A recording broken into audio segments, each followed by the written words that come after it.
Hi all, welcome to our channel ten P S C. അപ്പോൾ നമ്മളിന്ന് പഠിക്കാൻ പോകുന്നത് മറ്റൊരു SCRT ചാപ്റ്ററാണ്. 7ാം ക്ലാസ്സിലെ തന്നെ സോഷ്യൽ സയൻസിൻ്റെ അധികാരം ജനങ്ങൾക്ക്. ചാപ്റ്ററിൻ്റെ പേരാണ് അധികാരം ജനങ്ങൾക്ക്. നമുക്ക് സ്റ്റാർട്ട് ചെയ്യാം. ആദ്യം തന്നെ പൂക്കോട്ടുമല എന്ന ഗ്രാമത്തിലെ കുറച്ച് കാര്യങ്ങളും ഒക്കെ ആയിട്ട് ഇങ്ങനെ ഒരു കുറേ കട്ടിങ്ങൊക്കെയാണ് കൊടുത്തിരിക്കുന്നത്. ജനങ്ങളുടെ പങ്കാളിത്തം കൊണ്ട് സുസ്ഥിര പുരോഗതി കൈവരിച്ച ഗ്രാമമാണ് പൂക്കോട്ടുമല. ജനങ്ങളുടെ പങ്കാളിത്തം കൊണ്ട് സുസ്ഥിര പുരോഗതി കൈവരിച്ച ഗ്രാമമാണ് പൂക്കോട്ടുമല എന്ന് പറയുന്നത്.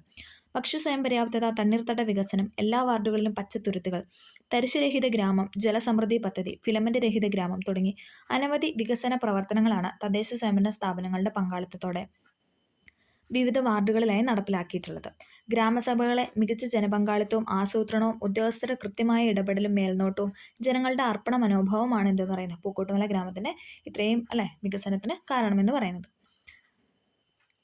അടുത്ത നമ്മൾ ഗ്രാമസഭേനെ പറ്റിയൊക്കെയാണ് പഠിക്കാനായിട്ട് പോകുന്നത്. നമുക്ക് ഗ്രാമങ്ങൾ എന്താണെന്ന് നോക്കാം. ഗ്രാമങ്ങൾ അടിസ്ഥാനമാകുമ്പോൾ നമുക്ക് നോക്കാം. ഗാന്ധിജിയുടെ സ്വപ്നം ഇതാണ് നമ്മളിതിന് പറയാൻ പോകുന്നത്.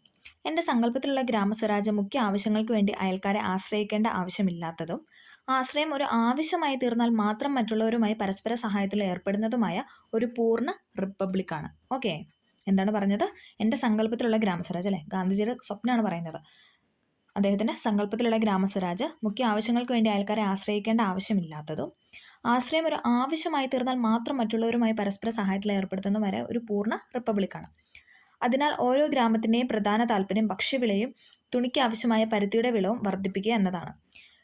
കന്നുകാലികൾക്ക് പ്രത്യേകം സ്ഥലവും പ്രായപൂർത്തിയായവർക്കും കുട്ടികൾക്കും വിനോദവും വിനോദശാലകളും വേണം. കൂടുതൽ ഭൂമി ഉണ്ടെങ്കിൽ എന്ന് പറഞ്ഞിട്ട് അങ്ങനെ പറഞ്ഞു പണം സമ്പാദിക്കാവുന്ന തരത്തിലുള്ള ഉൽപ്പന്നങ്ങൾ വിളയിച്ചെടുക്കാൻ ഉപയോഗിക്കും. ഓക്കെ, അപ്പം ഗാന്ധിജിയുടെ സ്വപ്നമാണ് നമ്മൾ പറഞ്ഞു വെച്ചല്ലേ. ഓക്കെ, നമുക്ക് നോക്കാം. ഇന്ത്യയുടെ ആത്മാവ് ഗ്രാമങ്ങളിലാണ് കുടികൊള്ളുന്നതെന്നും ഗ്രാമങ്ങളുടെ വികസനത്തിലൂടെ മാത്രമേ രാജ്യപുരോഗതി സാധ്യമാകൂ എന്നുമാണ് ഗാന്ധിജി വിശ്വസിക്കുന്നത്. ഗാന്ധിജി എന്താണ് പറഞ്ഞു വെച്ചത്? ഇന്ത്യയുടെ ആത്മാവ് ഗ്രാമങ്ങളിലാണ് കുടികൊള്ളുന്നതെന്നും ഗ്രാമങ്ങളുടെ വികസനത്തിലൂടെ മാത്രമേ രാജ്യപുരോഗതി സാധ്യമാകൂ എന്നുമാണ് ഗാന്ധിജി വിശ്വസിച്ചത്. ജനാധിപത്യ ഭരണത്തിന്റെ അടിസ്ഥാന ഘടകം ഗ്രാമങ്ങളായതിനാൽ പഞ്ചായത്തുകളുടെ അധികാരം എത്രത്തോളം വർദ്ധിക്കുന്നുവോ അത്രത്തോളം അത് ജനക്ഷേമകരമായിരിക്കും. സ്വയംഭരണ ഗവൺമെന്റ് എന്ന അർത്ഥത്തിലാണ് ഗാന്ധിജി ഗ്രാമസ്വരാജിനെ വിശേഷിപ്പിച്ചത്. ഗാന്ധിജി സ്വപ്നം കണ്ട ഗ്രാമസ്വരാജ് നടപ്പിൽ വരുത്തുന്നതിനുള്ള മാർഗമാണ് അധികാര വികേന്ദ്രീകരണം. ജനങ്ങളിലേക്ക് അധികാരം വികേന്ദ്രീകരിക്കപ്പെടുമ്പോഴാണ് ഗ്രാമസ്വരാജ് എന്ന സങ്കല്പം പൂർണ്ണമാകുന്നത്. ഓക്കെ, അപ്പം ഗാന്ധിജിയുടെ സ്വപ്നങ്ങളെ കുറിച്ചാണെന്ന് പറഞ്ഞ് ഇന്ത്യയുടെ ആത്മാവ് എന്ന് പറയുന്നത് ഗ്രാമങ്ങളിലാണ് കുടികൊള്ളുന്നതെന്നാണ് ഗാന്ധിജി വിശ്വസിച്ചിരുന്നത് അല്ലേ. ഓക്കെ, അധികാരം വികേന്ദ്രീകരിക്കുമ്പോൾ കുറച്ച് കാര്യങ്ങൾ ഇവിടെ കൊടുത്തിട്ടുണ്ട്, നമുക്ക് നോക്കാം. ഗ്രാമപഞ്ചായത്ത് ഇടപെട്ടു, പാലം പണി വേഗത്തിൽ പൂർത്തിയായി. അർഹരായവരെ കണ്ടെത്താൻ ഗ്രാമസഭയിൽ പ്രത്യേക സമിതി. സ്വപ്നഭവനം പദ്ധതി യാഥാർത്ഥ്യമായി. വാർഡ് വികസന സമിതി സജീവമായി. എല്ലാവർക്കും കുടിനീർ സുലഭം. കർഷക കൂട്ടായ്മ ഉണർന്നു. കൊയ്ത്തു യന്ത്രങ്ങൾ പാടത്തേക്ക്. ജനങ്ങൾ മുൻകൈ എടുത്തു. പാതയോരങ്ങളിൽ തണൽ വിരിഞ്ഞു. ജനപങ്കാളിത്തമേറി ഗ്രാമത്തിലെ റോഡുകൾ സഞ്ചാരയോഗ്യം. മുകളിൽ കൊടുത്തിട്ടുള്ള കൊളാഷിൽ നിന്നും ജനപങ്കാളിത്തം കൊണ്ട് വിജയം വരിച്ച പ്രാദേശിക വികസന പദ്ധതികളാണ് നമ്മളിപ്പോൾ വായിച്ചത് അല്ലേ. ഓക്കെ, അധികാരം ചിലരെ മാത്രം കേന്ദ്രീകരിക്കുമ്പോഴല്ല, പകരം എല്ലാ ജനങ്ങളിലേക്കും വികേന്ദ്രീകരിക്കുമ്പോഴാണ് ജനാധിപത്യം അർത്ഥപൂർണ്ണമാകുന്നത്. ഇത്തരത്തിലൊരു രാഷ്ട്രീയ വ്യവസ്ഥയിലോ ഭരണ സംവിധാനത്തിലോ തീരുമാനങ്ങൾ എടുക്കാനും നടപ്പിലാക്കാനുമുള്ള അധികാരം ജനങ്ങളിലേക്ക് നിയമപരമായി കൈമാറുന്നതാണ് എന്തെന്ന് പറയുന്നത് അധികാര വികേന്ദ്രീകരണം എന്ന് പറയുന്നത്. ഒന്നും കൂടെ പറയാം.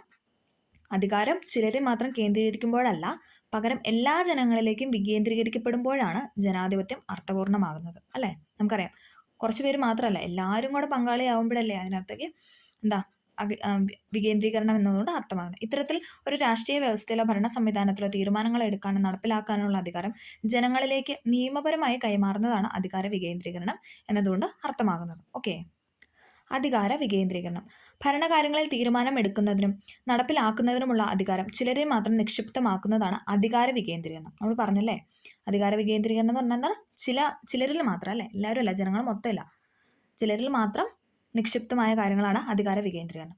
ഇവിടെ സാധാരണക്കാർക്ക് ഭരണകാര്യങ്ങളിൽ പങ്കാളികളാകാനുള്ള അവസരം താരതമ്യേന കുറവാണ്. ഓക്കെ, അധികാര വികേന്ദ്രീകരണം. ഓക്കെ, നമ്മളിപ്പോൾ പറഞ്ഞ അധികാര കേന്ദ്രീകരണം അധികാര വികേന്ദ്രീകരണം രണ്ടും പറഞ്ഞല്ലേ. ഓക്കെ, ജനങ്ങൾ പങ്കാളികളാവുന്നത് അധികാര വികേന്ദ്രീകരണം. ഇനി ജനങ്ങളില്ല, നമ്മൾ പറയുന്നത് ചിലരെ മാത്രം നിക്ഷിപ്തമാകുന്നതാണ് എന്തെന്നാണ് അധികാര കേന്ദ്രീകരണം എന്ന് പറയുന്നത്.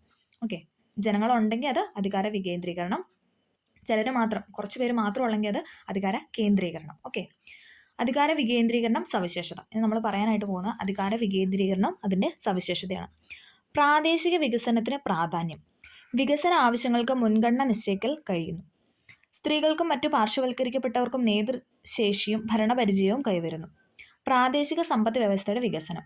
പൊതുജനങ്ങൾക്ക് ഭരണകാര്യങ്ങളിൽ കൂടുതൽ അധികാരവും പങ്കാളിത്തവും. നമ്മൾ പറഞ്ഞല്ലേ, വികേന്ദ്രീകരണം എന്ന് പറയുമ്പോൾ പൊതുജനങ്ങളും അതിൽ പങ്കാളികളാണ്. ഓക്കെ, അപ്പോൾ ഇത്രയും കാര്യങ്ങളാണ് എന്തെന്ന് പറയുന്നത് സവിശേഷത, അധികാര വികേന്ദ്രീകരണത്തിൻ്റെ സവിശേഷത എന്ന് പറയുന്നത്. പ്രാദേശിക വികസനത്തിന് പ്രാധാന്യം. വികസന ആവശ്യങ്ങൾക്ക് മുൻഗണന നിശ്ചയിക്കാൻ കഴിയുന്നു. സ്ത്രീകൾക്കും മറ്റു പാർശ്വവൽക്കരിക്കപ്പെട്ടവർക്കും നേതൃശേഷിയും ഭരണപരിചയവും കൈവരുന്നു. പ്രാദേശിക സമ്പദ് വ്യവസ്ഥയുടെ വികസനം. പൊതുജനങ്ങൾക്ക് ഭരണകാര്യങ്ങളിൽ കൂടുതൽ അധികാരവും പങ്കാളിത്തവും ഉണ്ടാകുന്നു. ഓക്കെ, അധികാര വികേന്ദ്രീകരണം കാലങ്ങളിലൂടെ. ഇനി നമ്മൾ അതാണ് പറയുന്നത്. പുരാതന കാലം മുതൽ നമ്മുടെ രാജ്യത്ത് നിലനിന്നിരുന്ന ഗ്രാമീണ ഭരണ വ്യവസ്ഥയായിരുന്നു പഞ്ചായത്ത് എന്ന് പറയുന്നത് അല്ലേ. പണ്ട് മുതലേ ഉണ്ടല്ലേ. ഗ്രാമജീവിതത്തിന് സ്ഥിരാകേന്ദ്രങ്ങളായിരുന്നു അവ. അതായത് പഞ്ചായത്ത് എന്ന് പറയുന്ന ഗ്രാമജീവിതത്തിന് സ്ഥിരാകേന്ദ്രങ്ങളാണ്. അഞ്ച്, അതായത് യോഗം അഥവാ ആയത് എന്ന് പറയുന്നത് യോഗം അഥവാ സമ്മേളനം എന്നീ സംസ്കൃത പദങ്ങൾ ചേർന്നാണ് പഞ്ചായത്ത് എന്ന പദം രൂപപ്പെട്ടത്. ആയത്. ഓക്കെ, ബ്രിട്ടീഷ് ആധിപത്യത്തോടെ ഇന്ത്യയിൽ പഞ്ചായത്ത് ഭരണ സംവിധാനം ദുർബലമാകാൻ തുടങ്ങി. എന്നാൽ 1882 റിപ്പൺ പ്രഭു ബ്രിട്ടീഷ് ഇന്ത്യയിൽ കൊണ്ടുവന്ന പരിഷ്കരണങ്ങളാണ് തദ്ദേശ സ്വയംഭരണ സ്ഥാപനങ്ങൾക്ക് പുതുജീവൻ നൽകിയത്. അപ്പം 1882 റിപ്പൺ പ്രഭു ബ്രിട്ടീഷ് ഇന്ത്യയിൽ കൊണ്ടുവന്ന പരിഷ്കാരങ്ങളാണ് തദ്ദേശ സ്വയംഭരണ സ്ഥാപനങ്ങൾക്ക് പുതുജീവൻ നൽകിയത്. Okay, 1935 government of India act നിലവിൽ വന്നതോടുകൂടി പ്രാദേശിക ഭരണ സ്ഥാപനങ്ങൾക്ക് കൂടുതൽ അധികാരം നൽകുകയും അവ പുനഃസംഘടിപ്പിക്കുകയും ചെയ്തു. എന്താണ് പറഞ്ഞത്? 35 ഗവൺമെൻറ് ഓഫ് ഇന്ത്യ ആക്ട് നിലവിൽ വന്നതോടുകൂടി പ്രാദേശിക ഭരണ സ്ഥാപനങ്ങൾക്ക് എന്താണ് കൂടുതൽ അധികാരങ്ങൾ നൽകി അല്ലേ. അതുപോലെ തന്നെ അവർ അത് പുനഃസംഘടിപ്പിക്കുകയും ചെയ്തു. ഓക്കെ, അധികാര വികേന്ദ്രീകരണം ഭരണഘടനയിൽ. ഓക്കെ, ഇന്ത്യൻ ഭരണഘടനയിൽ നിർദ്ദേശക തത്വങ്ങളുടെ ഭാഗമായി ആർട്ടിക്കിൾ 40 പഞ്ചായത്തുകളുടെ രൂപീകരണത്തെക്കുറിച്ച് പ്രതിപാദിക്കുന്നത്. ഇമ്പോർട്ടൻ്റ് ആണ്. പഞ്ചായത്തുകളുടെ രൂപീകരണം ആർട്ടിക്കിൾ ചോദിച്ചിട്ടുണ്ട് PYQ ആയിട്ട്. പഞ്ചായത്തിൻ്റെ രൂപീകരണം ആർട്ടിക്കിൾ 40. ഓക്കെ, 40. എങ്കിലും ശക്തമായ പ്രാദേശിക ഭരണ സംവിധാനത്തിൻ്റെ അഭാവം ഇന്ത്യയിലെ ഗ്രാമീണ വികസന പ്രവർത്തനങ്ങളെ പ്രതികൂലമായിട്ട് ബാധിച്ചു. ഇത് പരിഹരിക്കുന്നതിനും പ്രാദേശിക ഭരണ സംവിധാനം ശക്തിപ്പെടുത്തുന്നതിനുമായി നിരവധി കമ്മിറ്റികൾ നിയോഗിക്കപ്പെട്ടു. അവയിൽ പ്രധാനപ്പെട്ടവയാണ് ബൽവന്ത് റായ് മേത്തയുടെയും അശോക് മേത്തയുടെയും നേതൃത്വത്തിൽ രൂപീകരിക്കപ്പെട്ട കമ്മിറ്റികൾ. ഇത് വെരി വെരി വെരി ഇമ്പോർട്ടൻ്റ് ആണ്. കാരണം നമ്മളോട് അങ്ങോട്ടും ഇങ്ങോട്ടും ഡേറ്റ് ചോദിച്ചിട്ടുണ്ട്. ഓരോ കാര്യങ്ങളും സ്റ്റേറ്റ്മെൻ്റ് ആയിട്ട് ചോദിച്ചിട്ടുള്ളൊരു കാര്യമാണ് ബൽവന്ത് റായ് മേത്ത കമ്മിറ്റി, അശോക് മേത്ത. ഇത് ഇമ്പോർട്ടൻ്റ് ആയ 2 കമ്മിറ്റികളാണ്. ഓക്കെ, അപ്പം നമ്മൾ ആദ്യം പറയാനായിട്ട് പോകുന്നത് ബൽവന്ത് റായ് മേത്ത കമ്മിറ്റി 1957. വർഷം പഠിക്കണേ, 1957. ബൽവന്ത് റായ് മേത്ത കമ്മിറ്റി 1957. ത്രിതല പഞ്ചായത്ത് സംവിധാനം, ഗ്രാമപഞ്ചായത്ത്, പഞ്ചായത്ത് സമിതി, ജില്ലാ പരിഷത്ത് എന്നിവ. അപ്പം ത്രിതല പഞ്ചായത്ത് സംവിധാനമാണ് അദ്ദേഹം ആ കമ്മിറ്റി മുന്നോട്ട് വെച്ചത്. ഗ്രാമപഞ്ചായത്ത്, പഞ്ചായത്ത് സമിതി, ജില്ലാ പരിഷത്ത്. അത് ഓർക്കാൻ എളുപ്പമുണ്ട്. ബൽവന്ത് റായ് മേത്ത, അതായത് 3 പേരല്ലേ, ബൽവന്ത് റായ് മേത്ത. അപ്പം നമുക്ക് അതിനകത്ത് 3 പേര് കിട്ടും അല്ലേ. അപ്പം ത്രിതലം ഓർക്കുക, കണക്ട് ചെയ്യുക. ബൽവന്ത് റായ് മേത്ത എന്ന് പറയുമ്പോൾ ത്രിതല പഞ്ചായത്താണ് ഓർക്കുക. എന്നിട്ട് ഗ്രാമപഞ്ചായത്ത്, പഞ്ചായത്ത് സമിതി, ജില്ലാ പരിഷത്ത് നമുക്കറിയാലോ. ഓക്കെ, ആസൂത്രണ വികസന പ്രവർത്തനങ്ങൾക്കുള്ള അധികാരം പഞ്ചായത്ത് സമിതികൾക്ക്, മേൽനോട്ടവും സംഘാടനവും ജില്ലാ പരിഷത്തിന്. അപ്പം ആസൂത്രണ വികസന പ്രവർത്തനങ്ങൾക്ക് അധികാരം എന്താണ്? പഞ്ചായത്ത് സമിതികൾക്ക്. ആസൂത്രണ വികസന പ്രവർത്തനങ്ങൾക്കുള്ള അധികാരം പഞ്ചായത്ത് സമിതികൾക്ക്, മേൽനോട്ടവും സംഘാടനവും എന്താണ്? ജില്ലാ പരിഷത്തിന്. അപ്പം ബൽവന്ത് റായ് മേത്ത കമ്മിറ്റിയിലെ ശുപാർശകളാണ് നമ്മൾ പറഞ്ഞത്. ആസൂത്രണ വികസന പ്രവർത്തനങ്ങൾക്കുള്ള അധികാരം പഞ്ചായത്ത് സമിതികൾക്ക്, മേൽനോട്ടവും സംഘാടനവും ജില്ലാ പരിഷത്തിന്. ഓക്കെ, ഗ്രാമപഞ്ചായത്തുകൾ പ്രത്യക്ഷ തെരഞ്ഞെടുപ്പ്. ഗ്രാമപഞ്ചായത്തുകളിൽ നിന്ന് പ്രത്യക്ഷ തെരഞ്ഞെടുപ്പ്. ജില്ലാ പരിഷത്ത്, പഞ്ചായത്ത് സമിതി എന്നിവിടങ്ങളിലേക്ക് പരോക്ഷ തെരഞ്ഞെടുപ്പ്. അപ്പോൾ ഗ്രാമപഞ്ചായത്തിലേക്ക് എന്താണ്? പ്രത്യക്ഷ, അതായത് ജനങ്ങൾ നേരിട്ട് തിരഞ്ഞെടുക്കുന്ന അല്ലേ, പ്രത്യക്ഷ തെരഞ്ഞെടുപ്പാണ്, കേവല ഭൂരിപക്ഷത്തോടു കൂടി അല്ലെ. നമ്മൾ കഴിഞ്ഞ ക്ലാസ്സിലൊക്കെ പഠിച്ചതാണ്. ജില്ലാ പരിഷത്ത്, പഞ്ചായത്ത് സമിതി എന്നിവിടങ്ങളിലേക്ക് എന്താണ്? പരോക്ഷ തിരഞ്ഞെടുപ്പാണ്. ഓക്കെ, അപ്പം നമ്മൾ പറഞ്ഞത് എന്താണ്? ബൽവന്ത് റായ് മേത്ത കമ്മിറ്റിയാണ്. 1957. വർഷം പഠിക്കണം, ഇമ്പോർട്ടൻ്റ് ആണ്. 1957. ത്രിതല പഞ്ചായത്ത് സംവിധാനമാണ് മുന്നോട്ട് വെച്ചത്. ത്രിതല എന്ന് പറയുമ്പോൾ എന്താ ഓർക്കണ്ടേ? ഗ്രാമപഞ്ചായത്ത്, പഞ്ചായത്ത് സമിതി, ജില്ലാ പരിഷത്ത്. ഓക്കെ, ആസൂത്രണ വികസന പ്രവർത്തനങ്ങൾക്കുള്ള അധികാരം പഞ്ചായത്ത് സമിതികൾക്ക്, മേൽനോട്ടവും സംഘാടനമൊക്കെ ആർക്കാണ്? ജില്ലാ പരിഷത്തിന്. ഗ്രാമപഞ്ചായത്തുകളിൽ പ്രത്യക്ഷ തെരഞ്ഞെടുപ്പ് നടത്തുന്നു. ജില്ലാ പരിഷത്ത്, പഞ്ചായത്ത് സമിതി എന്നിവിടങ്ങളിലേക്ക് പരോക്ഷ തെരഞ്ഞെടുപ്പ്. ഓക്കെ, ഇനി അടുത്താണ് അശോക് മേത്ത കമ്മിറ്റി. അശോക് മേത്ത എന്ന് പറയുമ്പോൾ 2 പേരല്ലേ ഉള്ളൂ, അശോക് മേത്ത. ഓക്കെ, ഇത് വെച്ചിട്ട് ദ്വിതല പഞ്ചായത്ത് സംവിധാനം. ഓക്കെ, അപ്പം ആ ഒരു കണക്ഷൻ കിട്ടിയില്ലേ. ബൽവന്ത് റായ് മേത്ത എന്ന് പറയുമ്പോൾ 3 പേരാണ്. അപ്പം ത്രിതല പഞ്ചായത്ത്. അശോക് മേത്ത എന്ന് പറയുമ്പോൾ 2 പേരാണുള്ളത്, അശോക് മേത്ത. ഓക്കെ, അശോക് മേത്ത എന്ന് പറയുമ്പോൾ 2 പേരാണ്. ഞാൻ പഠിച്ച ഇത് പറഞ്ഞതാണ്. ഓക്കെ, അപ്പം അത് ഓർക്കാൻ പറ്റുന്നവർ ഓർത്ത് പഠിക്കുക. ഓക്കെ, ദ്വിതല പഞ്ചായത്ത് സംവിധാനമാണ് അശോക് മേത്ത കമ്മിറ്റി ശുപാർശ ചെയ്തത്. അതായത് മണ്ഡൽ പഞ്ചായത്ത്, ജില്ലാ പരിഷത്ത്.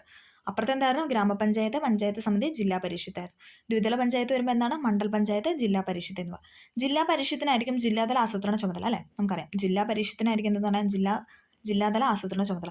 മണ്ഡൽ പഞ്ചായത്തുകൾക്ക് ഗ്രാമങ്ങളുടെ ചുമതലയാണ്. അപ്പോൾ ഗ്രാമങ്ങളുടെ ചുമതല മണ്ഡൽ പഞ്ചായത്തിനും ജില്ലാതലത്തിലുള്ള എന്താണ് ജില്ലാ പരിഷത്തുമായിരിക്കും. ഓക്കെ. പഞ്ചായത്ത് സ്ഥാപനങ്ങൾക്ക് ഭരണഘടനാ സാധുത. പഞ്ചായത്ത് സ്ഥാപനങ്ങൾക്ക് എന്താണ് ഭരണഘടനാ സാധുത.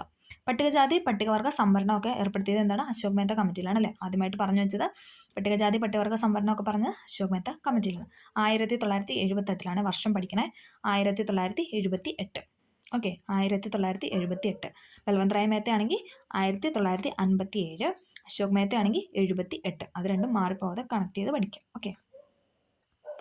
തുടക്കം രാജസ്ഥാനിൽ. നമുക്ക് എന്താണെന്ന് നോക്കാം അല്ലേ. ബൽവന്ത് റായ് മേത്ത കമ്മിറ്റിയുടെ ശുപാർശ പ്രകാരം ഇന്ത്യയിൽ ആദ്യമായി പഞ്ചായത്ത് രാജ് സംവിധാനം നടപ്പിൽ വന്നത് രാജസ്ഥാനിലാണ്. ഇമ്പോർട്ടൻ്റ് ആണ്, ചോദിച്ചിട്ടുണ്ട്.